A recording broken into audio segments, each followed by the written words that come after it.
This is about communication and locomotion. मतलब ये term है लाइफ स्पेस के जो डिफरेंट रीजन्स हैं उनका आपस में कम्युनिकेशन और लोकोमोशन होता है उस सेंस में। So communication is an event through which one cell or region of the life space communicates with other। ये कम्युनिकेशन आप समझ गए। Locomotion refers to the physical or the psychological movement of the person from one region of the life space to the another region। मतलब एक तो है कि एक रीजन से दूसरे रीजन की कम्युनिकेशन का जो कंसेप्ट है वो तो कम्युनिकेशन है, लेकिन जब कोई इंडिविजुअल फिजिकल और साइकोलॉजिकल मूवमेंट करता है एक रीजन से दूसरे रीजन में तो उसको लोकोमोशन कहते हैं। So the locomotion from one region to another region takes place through a fixed pathway.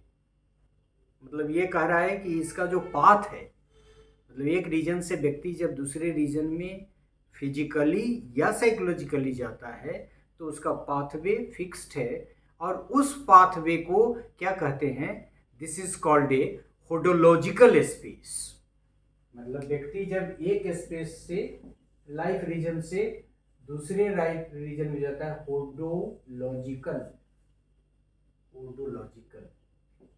Logical space pathway, fixed pathway, it is a fixed pathway किस चीज का, फिजिकली या साइकोलॉजिकली आदमी जब एक पर्सन एक रीजन से एक लाइफ स्पेस के एक रीजन से दूसरे रीजन में जाता है तो वो क्या है, होडोलॉजिकल स्पेस। तो कम्युनिकेशन की जब एक रीजन दूसरे रीजन से कम्युनिकेट करता है तो कम्युनिकेशन हो गया। एक पर्सन जब फिजिकली या साइकोलॉजिकली एक रीजन को छोड़ के दूसरे रीजन में जाता है तो लोकोमोशन हो गया और इस लोकोमोशन का एक फिक्स्ड पाथवे है और उस फिक्स्ड पाथवे को क्या कहते हैं, इस फिक्स्ड पाथवे को कहते हैं hodological space.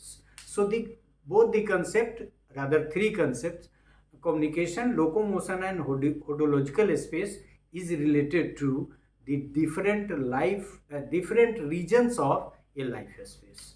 So thank you for this part as well।